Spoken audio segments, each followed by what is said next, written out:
إلى الله وعمل صالحا وقال إنني من المسلمين ومن أحسن قولا ممن دعا إلى الله وعمل صالحا وقال إنني من المسلمين যে মানুষগুলি মানুষদেরকে আল্লাহর দিকে ডাকে, সৎ কাজের আদেশ দেয় এবং নিজেও নেক আমল করে এবং ওই ব্যক্তি বলে যে আমি নিজে মুসলমানদের অন্তর্ভুক্ত, আল্লাহ তাআলা কোরআনে বলেন যে তার চেয়ে ভালো লোক পৃথিবীতে কে আছে? সুবহানাল্লাহ। তার চেয়ে ভালো লোক পৃথিবীতে কে আছে যে মানুষদেরকে ভালো কাজের জন্য আদেশ দেয়, সৎ কাজের জন্য আদেশ দেয় এবং নিজেও নেক আমল করে? তার চেয়ে ভালো লোক পৃথিবীতে কে আছে? এজন্য মানুষদেরকে ভালো কাজের জন্য আদেশ দিতে হবে। হাদিস শরীফের মধ্যে আছে, কোন মানুষ যদি মানুষদেরকে ভালো কাজের জন্য আদেশ দেয়, আল্লাহর হুকুম আদায়ের জন্য মানুষদেরকে ডাকে, তাহলে আপনার কথার কারণে যদি ওই মানুষরা ভালো কাজ করে, নেক আমল করে, আপনার কথার কারণে, আপনার আহ্বান করার কারণে ওই মানুষরা যদি ভালো কাজ করে, নামাজ আদায় করে, হাদিস শরীফের মধ্যে আছে আল্লাহ রাসূল বলে ওই মানুষটা নেক আমল করে আল্লাহর হুকুম মেনে যে সওয়াব পাবে। আপনি যে তাকে ভালো আদেশ দিলে, আপনি যে আল্লাহর দিকে আহ্বান করলেন, ওই মানুষটা নেক আমল করে যে পরিমাণ সওয়াব অর্জন করবে, আপনি আদেশ দেওয়ার কারণে ওই পরিমাণ সওয়াব আপনার আমলনামায় দেওয়া হবে। সুবহানাল্লাহ। যদি আপনি ভালো কাজের আদেশ দিতে পারেন, বলেন ভাই আজকে জুমার দিন আসেন, জুমার নামাজটা করেন, অনেক মানুষ আসলে বসে জিজ্ঞাসা সাহায্যে কথা বলতেছে, সে জানে না জুমার কতটা, জুমা কাকে বলে সে জানে না। আখিরাতে আল্লাহর সামনে আল্লাহর কাজ করায় দাঁড়ায় জবাব দিতে হবে, সে জানে না। সে অন্ধ, তাকে বোঝান ভাই তুমি জুমার নামাজ আদায় না করলে, কিতাবের মধ্যে আছে কেউ যদি ইচ্ছাকৃতভাবে 3 জুমা তরক করে, ইচ্ছাকৃতভাবে যদি কেউ 3 জুমা তরক করে, তাহলে সে ফাসিক হয়। নাউজুবিল্লাহ, সে ফাসিক হয়।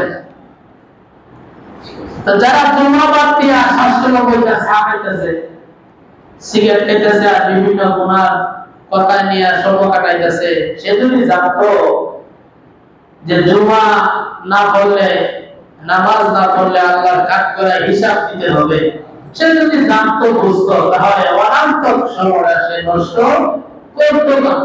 আসলে সে বুঝে না, এজন্য তুমি তাকে বোঝাও, তাকে তুমি ভালো কাজের আদেশ দাও।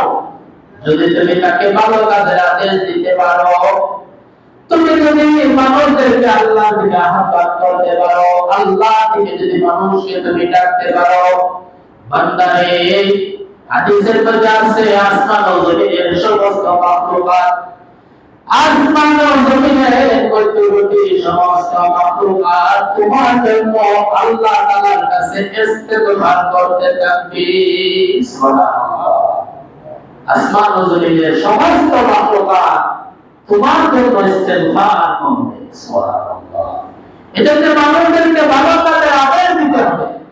ভালো কাজের আদেশ দিলে আপনি যে একজন নামাজ পড়ে না, তাকে বলতে হবে ভাই আপনি নামাজটা পড়ে।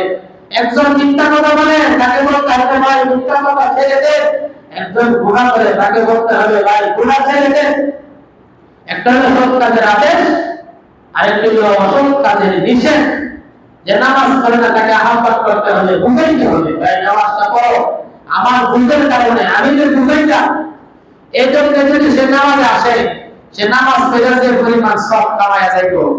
হাদিসে আছে আমি যে তাকে বলছি, আমি বলার কারণে ওই তার সম পরিমাণ সওয়াব আমার আমলনামায় ফেরেশতারা দেখবো। সুবহানাল্লাহ। কারণ আপনি যে তাকে আদেশ দিয়েছেন ভাই নামাজ পড়ো, সেটা আপনার কথার কারণে আসছে, এজন্য তার সম পরিমাণ সওয়াব আপনিও পাবেন। হাদিসে আছে কোন মানুষ যদি অন্যায় কাজ করে আপনার ক্ষমতা আছে বাধা দেওয়ার, আপনার ক্ষমতা আছে বাধা দেওয়ার, আপনি হাত দ্বারা তাকে বাধা দেন। যদি দেখেন যে হাত দ্বারা বাধা দেওয়ার ক্ষমতা আমার নাই, তাহলে মুখ দ্বারা তাকে বাধা দেন। মুখ দ্বারা বাধা দেওয়ার ক্ষমতা আমার নাই, তাহলে অন্তর দ্বারা তাকে ঘৃণা করে।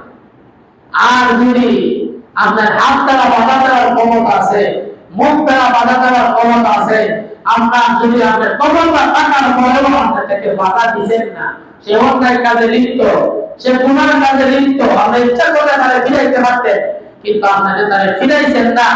এজন্য সে যে পরিমাণ গুনাহ করছে, পাপ করছে, আপনার ক্ষমতা থাকার কারণে আপনাদের ফিরাইছেন না, তার সমপরিমাণ পাপ, সমপরিমাণ গুনাহ আপনারা আমলে করবেন।